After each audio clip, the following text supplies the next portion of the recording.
Ha?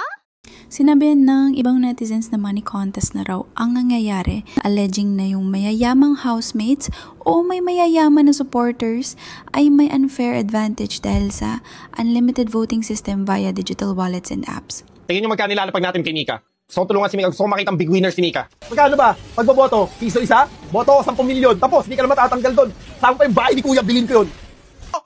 Paldo! Yes! Ayon sa ilang social media posts at opinion blogs, dati ay isang boto lang kada SIM. Pero ngayon, pwede nang bumoto ng paulit-ulit gamit ang digital o mobile load o mobile payments.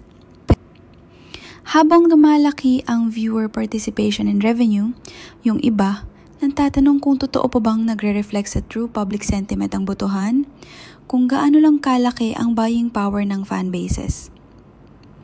Importante rin na tandaan ng ABS-CBN ay walang kinukumpirmang irregularities at ang voting mechanics ay malinaw na ipinaliwanag sa publiko. Still, pinag-uusapan pa rin ang fairness, access at kung paano maapektuhan ng commercial na sistema ang takbo ng mga reality show. So, yes, malaking tagumpay talaga ang PBB pagdating sa kita at engagement. Pero, paalala rin ito na kapag nagsalubong ang entertainment, pera at impluensya, laging kasunod niyan ang tanong kung patas niya ba. So ayan na nga, hindi pa lumalamig ang upuan ng big winner, may panibagong housemates na agad na papasok sa bahay ni Kuya.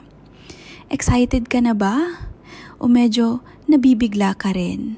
Comment mo sa baba. Ready na ako sa Celebrity Edition kung gusto mo ng bagong season ASAP. O, sana, binigyan muna ng pahinga kung feeling mo, dapat hinay-hinay lang muna. At syempre, I like mag-subscribe at i-hit ang notification bell para hindi ka mahuli sa mga susunod na PBB at showbiz updates. Ako si Chemi at ito ang Kuya's Insider. Kung nasaan si Kuya, andon ako.